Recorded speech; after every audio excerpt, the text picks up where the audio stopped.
All right, y'all, welcome back to the show. It's Chaos Radio 95.9 in Austin, Texas, anti-war radio. I'm Scott Horton, and I'm happy to welcome Nathaniel Raymond to the show. He's the director of the Campaign Against Torture at Physicians for Human Rights, and he is leading their inquiry into the Afghan massacre of 2001. Remember that story? Amy Goodman, I know, did great work on Democracy Now! Back in the day, but I guess we can take this opportunity to learn all about it. Welcome to the show, Nathaniel. How are you doing?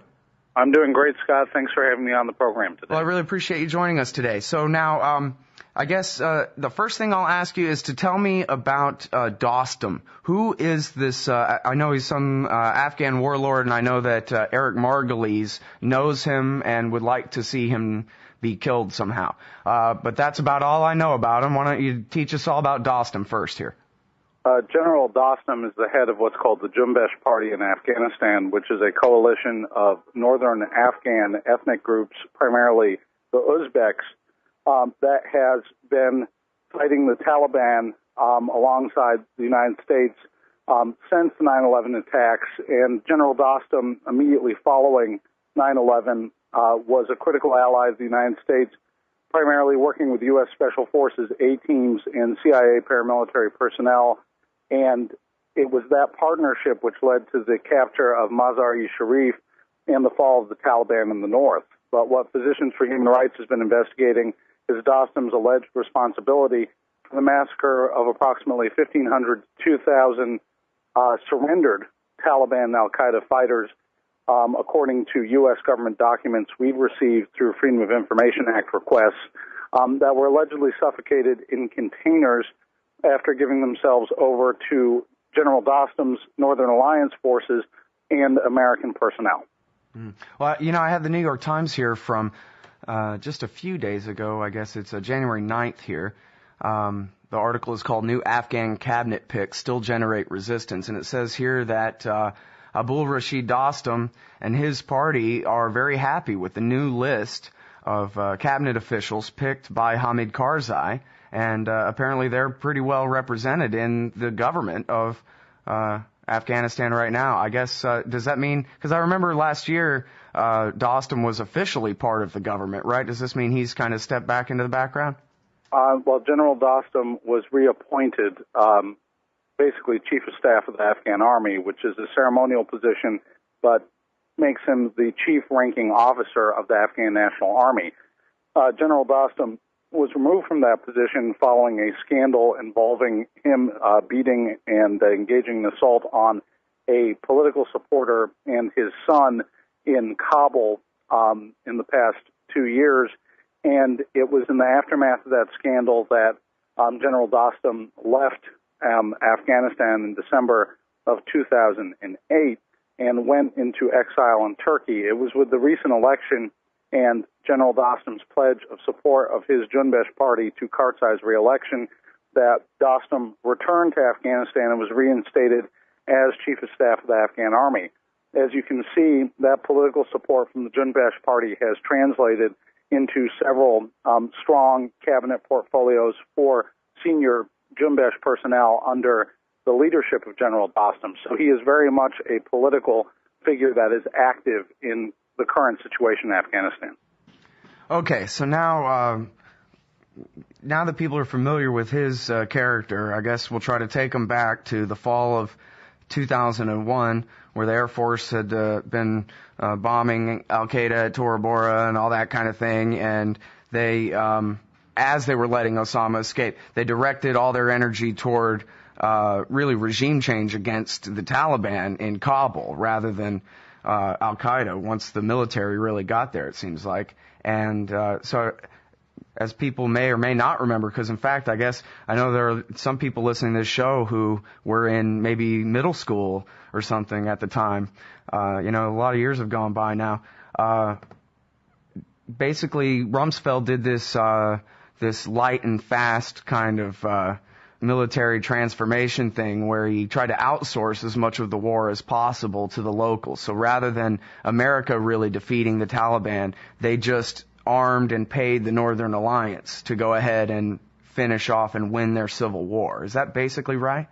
I would actually amend that time frame in the narrative a bit. Okay. What happened in the North is something called Operation Jawbreaker, which was the effort to use, as you mentioned, U.S. tactical bombing with the Northern Alliance ground force, augmented by CIA paramilitaries called Special Activities Directorate and small 12-man A-teams of U.S.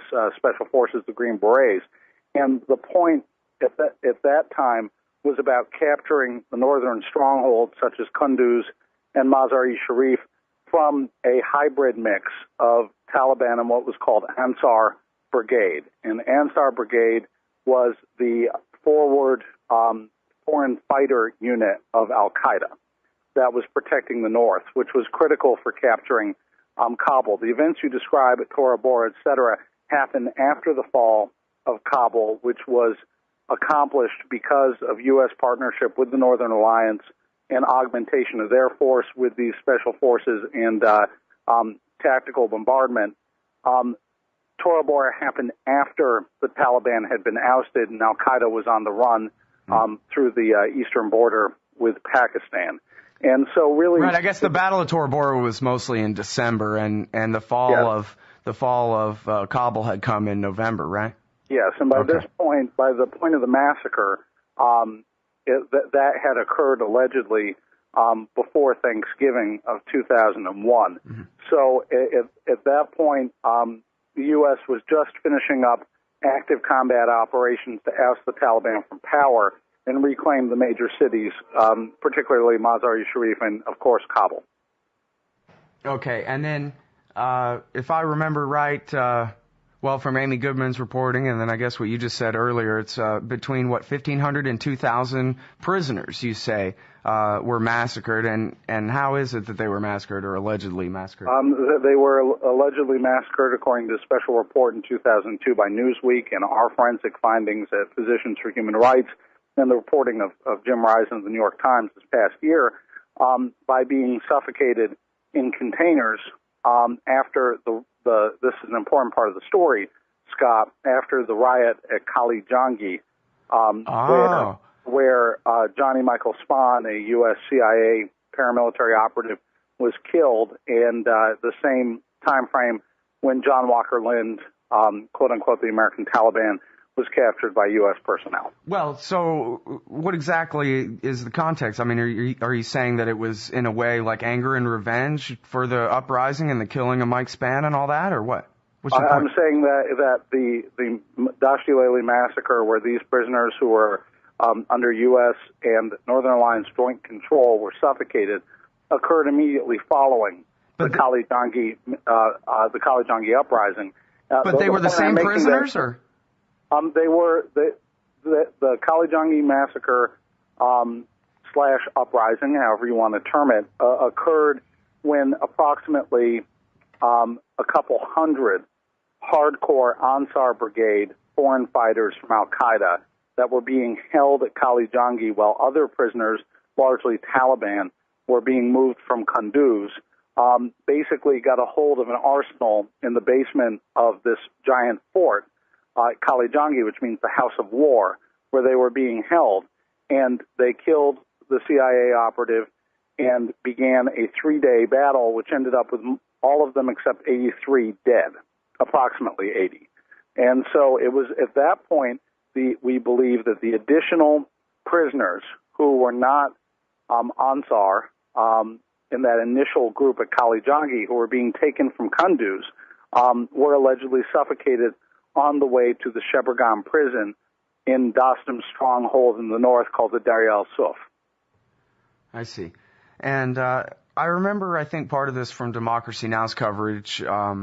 I forget what year it was. It was very early on in the war anyway when they did their coverage. And I think part of what they said was that holes were drilled for people to breathe through by machine guns. And they just said, oh, you need to breathe. You're suffocating in there, huh? And so they just opened up their machine guns in order to make breathing holes, and then blood just poured out and all that. Where am I getting that from? Do you know what I'm talking about? Is that where right? you're getting that from is from the special report by Roy Gutman, Pulitzer Prize-winning reporter, and his team, John Barry and Babak Digapanesha at Newsweek, that published the first comprehensive report based on eyewitnesses. And also, Amy Goodman, I believe, was referencing the Jamie Doran film Massacre Mizar as well. The fact is that we have multiple corroborated accounts, both in, reporting such as Newsweek and Democracy Now! And Jamie Doran's film, but most importantly,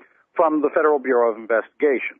And what last year's article in July by James Risen points out clearly is that FBI agents, as part of the Criminal Investigative Task Force at Guantanamo in 2002, took a series of witness reports from survivors of this massacre. And what those witness reports said is that people were suffocated and there was also shooting into the containers. And those FBI reports were sent back to headquarters by the agents at Guantanamo, according to the special agent in charge of that team, Bell Spry. And those reports were met with a message back to the FBI agents from senior officials, presumably at the FBI, that this was a military matter and that they should not continue their investigation. So a critical part here is not just the media coverage, but the efforts of the FBI to assess the truth in this case, while at Guantanamo interviewing survivors, alleged survivors of the massacre at Dashti Lele. By the way, for people in the audience here, your footnote, it's James Risen, U.S. inaction seen after Taliban POWs died. It's from July 11th, 2009 by James Risen, one of their greatest reporters, obviously. And so, I mean, that's really almost a whole other thing. I learned when I was a boy from being told the story of Watergate that it's usually not the crime that gets them when, you're talking about government officials committing crimes. Usually they can. It's the cover-up. And they step on too many other government toes trying to cover up things, and that's what really gets them in trouble. And it says here it's not just this one FBI investigation, but apparently over and over again the White House intervened, one way or another to try to prevent any real investigation from going forward here. Is that right? Well, let's talk about the good news in this story before we talk about the bad news. The good news is that law enforcement agents and the FBI tried to do their job, comporting with the Constitution and their responsibilities as Federal Bureau of Investigation special agents. Elements of the State Department worked hard to ascertain what occurred at Dashti Lele under the leadership of then Secretary Colin Powell. And at the Department of Defense, there were efforts by some to ascertain what happened at Dashti Lele and to move forward with security for physicians for human rights investigators that were seconded to the UN, for our forensic teams that were going to go back to conduct a full exhumation. That's the good news, that there were people in the Bush administration who were trying to do their job in the best traditions of our government.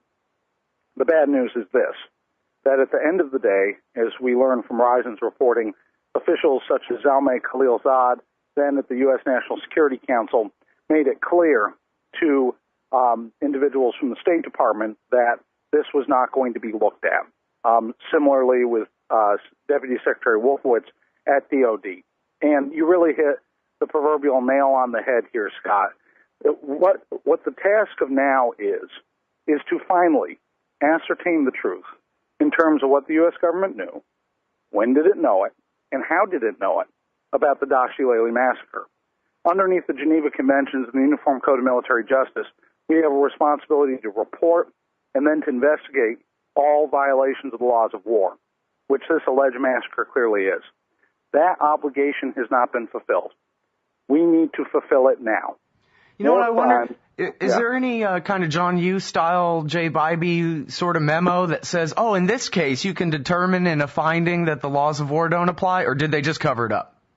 On February 7th, 2002, several months after the massacre, there was a finding in the form of an executive order by the president based on a Bybee memo saying that Common Article 3 of the Geneva Convention about base standard for treatment and POW status for Taliban and al-Qaeda prisoners did not apply in this conflict. So at that time, the laws of war did apply underneath the Bush administration's guidance. So basically, they are liable even after the finding about Common Article 3 and POW status, as we've seen from the Boumediene Supreme Court decision, they've ruled that, wait a second, the Geneva Conventions and Common Article 3 still applies under U.S. treaty obligations. So we have a responsibility, regardless of what the executive orders said then, to investigate now. Right.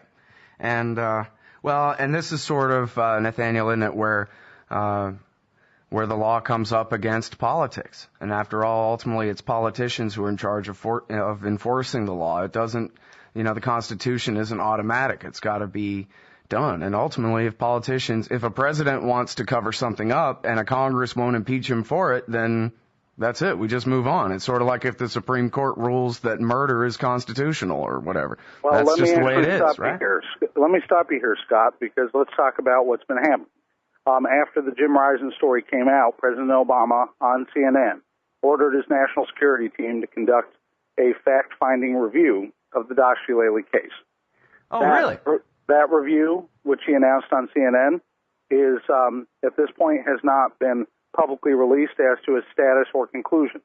We and allies in Congress are calling for President Obama to conclude that review, if it has not been concluded already, and to make it public. The good news here is that President Obama has asked for the facts. The bad news depends on whether President Obama shares those facts with the American people, who deserve to know what was done or not done in our name. Right. So let me ask you this, too. Were any American soldiers or CIA spies present during this? Or was this solely Dostum's responsibility, this massacre here? Well, that's why we need an investigation. One reason, Scott. But you don't know the answer to that at all yet? Or?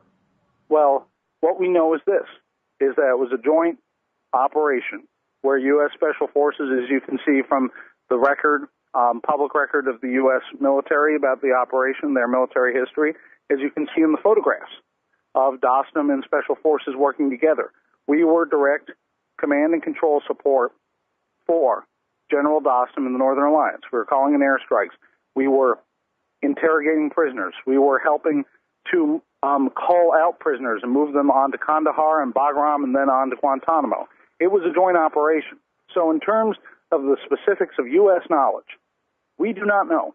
But what we do know is that the international and domestic legal obligations are clear, regardless of what that knowledge was, is that an incident occurred in joint operation, and we need to find out what we know, and that there was a concerted effort by the Bush administration to impede at least 3 executive branch level efforts, the State Department, the Federal Bureau of Investigation, and the Department of Defense to find out what the heck happened. And that's the fact. So we need to know why we don't know. Mm-hmm. Well, and in a lot of reporting here, part of the motivation for the cover-up, other than just the war crime, is because Dostum is a protected man. He works for the CIA. And so that means that George Tenet is involved in this decision-making too, right? We don't know his current status, but at the time of the massacre, he was an asset of the Central Intelligence Agency, and that was reported by James Risen. Yes. Yeah. Because it makes me wonder, you think back to the reports like ABC News. In fact, they say here you're in charge of the torture project here for Physicians for Human Rights, right? That's correct. Remember the ABC report where it says, oh, yeah, the cabinet sat around and choreographed the torture of Khatani down there at Guantanamo Bay, and here are all the cabinet officials who were in the room and that kind of thing. I wonder, that's the story I want to know about this.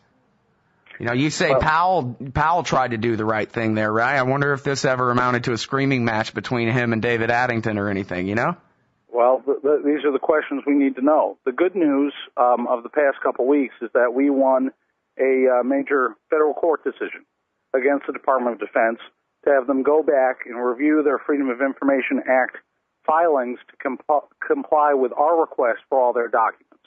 So expect in the coming weeks for Physicians for Human Rights to receive additional documents from the Department of Defense and to hopefully from those documents have more information about the questions that you are raising, Scott. So this story's not over. In many ways, it's just begun. Great. Well, I hope I can have you back to keep us up on the details of it. Thank you so much, Scott. I appreciate it. All right, everybody, and thank you. Everybody, that's Nathaniel Raymond, Director of the Campaign Against Torture at Physicians for human rights.